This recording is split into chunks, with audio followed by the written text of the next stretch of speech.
আজকে শেয়ার করছি আপনাদের সাথে ডালিয়ার খিচুড়ি রেসিপি। সম্পূর্ণ নিরামিষভাবে তৈরি করব। আর এখন তো শ্রাবণ মাসই চলছে, অনেকেই নিরামিষ খেয়ে থাকেন, তো এই ডালিয়ার খিচুড়ি রেসিপি অবশ্যই ট্রাই করে দেখতে পারেন।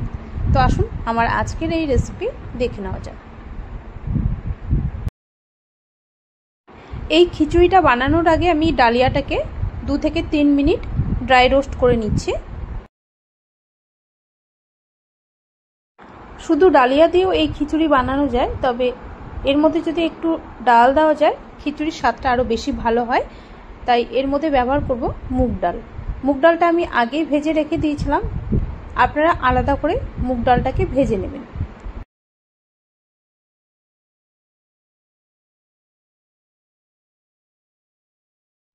ডালিয়াটা হালকা ভাজা হয়ে গেছে, এর থেকে বেশি ভাজবো না।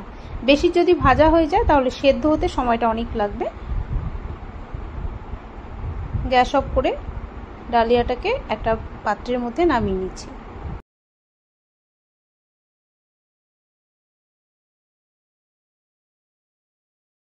এক কাপ ডালিয়ার জন্য এখানে হাফ কাপের থেকে একটু কম মুগ ডাল দিয়ে দিচ্ছি। এটা ভাজা মুগ ডাল আছে। এবার ডাল আর ডালিয়াটাকে ভালো করে ধুয়ে নেব।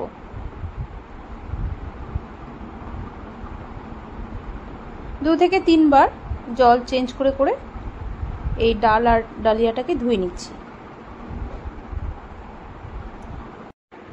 ডাল ডালিয়াটা একসাথে করে ভালো করে ধুয়ে নিলাম।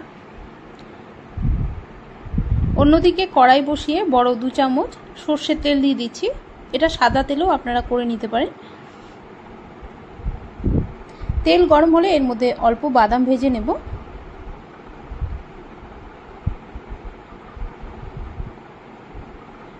খিচুড়িতে যদি একটু বাদাম দেওয়া যায় খেতে খুব ভালো লাগে, তবে আপনারা বাদাম ছাড়াও এটা করে নিতে পারেন। বাদামটাকে ভালো করে এখন ভেজে নিচ্ছি।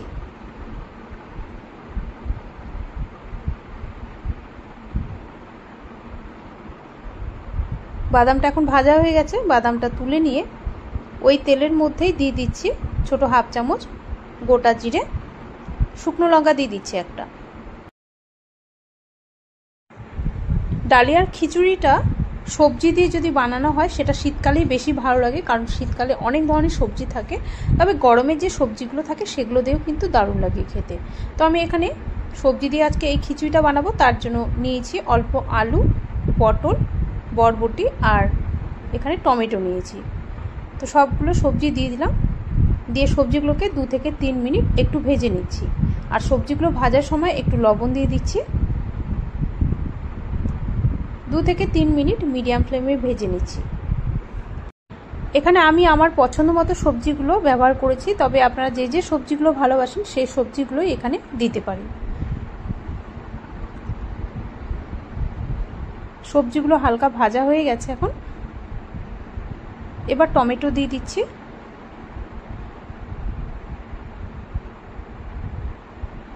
একটা টমেটো এখানে দিয়ে দিচ্ছি। সবজির সাথে টমেটোটাও হালকা একটু ভাজা ভাজা করে নিচ্ছি।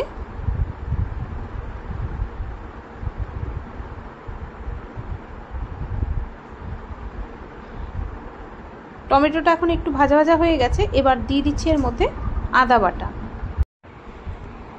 প্রায় বড় হাফ চামচ আদা বাটা দিয়ে দিলাম। আদা বাটাটা দিয়ে সবজির সাথে ভালো করে মিশিয়ে একটু ভাজা ভাজা করে নিচ্ছি। অনেকে আছেন এই ডালিয়ার খিচুড়ির মধ্যে পেঁয়াজ রসুন ব্যবহার করেন, তবে আমার কাছে এই নিরামিষ ডালিয়ার খিচুড়িটাই বেশি ভালো লাগে খেতে। আর নিরামিষভাবে বানাচ্ছি বলে এর মধ্যে একটু আদা দিলাম, এতে করে আরও বেশি ভালো লাগবে খিচুড়িটা খেতে। আদা বাটাটা দিয়ে একটু ভাজা ভাজা করে নিলাম। এবার দিয়ে দিচ্ছি এর মধ্যে ছোট হাফ চামচ জিরের গুঁড়ো, দিয়ে দিচ্ছি সামান্য লঙ্কার গুঁড়ো, আর এই সময় দিয়ে দিচ্ছি ছোট 1 চামচ গরম মশলার গুঁড়ো, ছোট হাফ চামচ হলুদ গুঁড়ো দিয়ে দিলাম। একটু জল দিয়ে দিচ্ছি, দিয়ে ভালো করে মশলাগুলো মিশিয়ে নিচ্ছি সবজির সাথে। এই সময় গরম মশলাটা দিলাম, আপনারা চাইলে নামানোর আগেও গরম মশলাটা দিতে পারেন। সবজির সাথে মশলা মিশিয়ে নিয়ে এবার দিয়ে দিচ্ছি একসাথে ধুয়ে নেওয়া ডাল আর ডালিয়াটা। এবার সবজির সাথে মিশিয়ে নিচ্ছি। এই ডাল আর ডালিয়াটা যদি ধুয়ে একটু ভিজিয়ে রেখে দেওয়া যায় তাহলে এই রান্নাটা হতেও কিন্তু অনেকটা কম সময় লাগবে, আর খুব বেশি সময় লাগে না এই ডালিয়ার খিচুড়ি বানাতে, ম্যাক্সিমাম 8 থেকে 10 মিনিট সময় লাগে। তো সবজির সাথে আমি ডালিয়ার ডালটাকে মিশিয়ে নিলাম, মিশিয়ে মানে একটু কষিয়ে নিলাম। এবার দিয়ে দিচ্ছি এর মধ্যে জল। 1 কাপ ডালিয়া নিয়েছিলাম আর হাফ কাপের থেকে একটু কম ডাল নিয়েছিলাম, তাই এর মধ্যে প্রায় 5 কাপের মতো জল দিয়ে দিলাম। ডালিয়া আর ডালের সাথে সবজিগুলো সেদ্ধ হতে হবে, তাই জলটা একটু বেশি করে দিলাম। আর এখানে খিচুড়ি আপনারা কতটা ঘন বা কতটা পাতলা রাখতে চান সেই মতোই জলটা এখানে দিতে হবে। অনেকে একটু আছেন থকথকে খিচুড়ি পছন্দ করেন, আবার অনেকে একটু পাতলা খিচুড়ি পছন্দ করেন। আমার কাছে এই ডালিয়ার খিচুড়িটা একটু পাতলা হলেই ভালো লাগে, তাই জলটাও একটু বেশি করে দিলাম। এবার স্বাদ অনুযায়ী লবণ দিয়ে দিচ্ছি।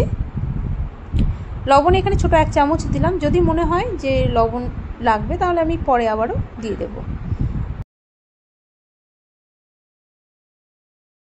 এই সময় 3টে চেরা কাঁচা লঙ্কা দিয়ে ভালো করে নেড়ে চেড়ে ঢাকা দিয়ে এটাকে এখন সেদ্ধ হতে দেব। যতক্ষণ না পর্যন্ত সব কিছু ভালো মতো সেদ্ধ হয়ে যাচ্ছে ততক্ষণ এটাকে হতে দিতে হবে। মাঝের মধ্যে একটু ঢাকনা খুলে নেড়ে চেড়ে নিতে হবে, তো আমি ঢাকনাটা খুলে নেড়ে চেড়ে দিচ্ছি। এখনও কিন্তু হয়নি, সবজিগুলো আরও একটু সেদ্ধ হতে হবে, তাই আবারও ঢাকা দিয়ে দিচ্ছি।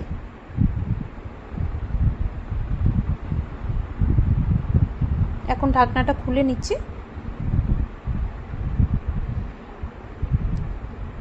মনে হচ্ছে সব কিছু ভালো মতো সেদ্ধ হয়ে গেছে, আমি দেখে নিচ্ছি। তো দেখুন আলুটাও সেদ্ধ হয়ে গেছে, সাথে সবজিগুলো সেদ্ধ হয়ে গেছে, ডালিয়াও সেদ্ধ হয়ে গেছে, সাথে ডালটাও কিন্তু সেদ্ধ হয়ে গেছে। এটা নামানোর আগে আমি ভেজে রাখা বাদাম দিয়ে দিচ্ছি, অল্প ধনেপাতা কুচি।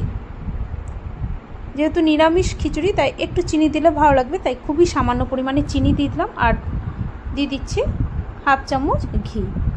আপনারা হয়তো বলতে পারেন ঘি আর ধনেপাতাটা আমি একসাথে দিলাম, কিন্তু দেখুন এইটা নিরামিষ খিচুড়ি তো, তাই একটু যদি ঘি আর ধনেপাতা দেওয়া যায়, দুটো মিলে যায় এত সুন্দর একটা গন্ধ আসে আর খিচুড়ির স্বাদটা আরও বেশি বেড়ে যায়, তাই এর মধ্যে দুটোই আমি দিলাম।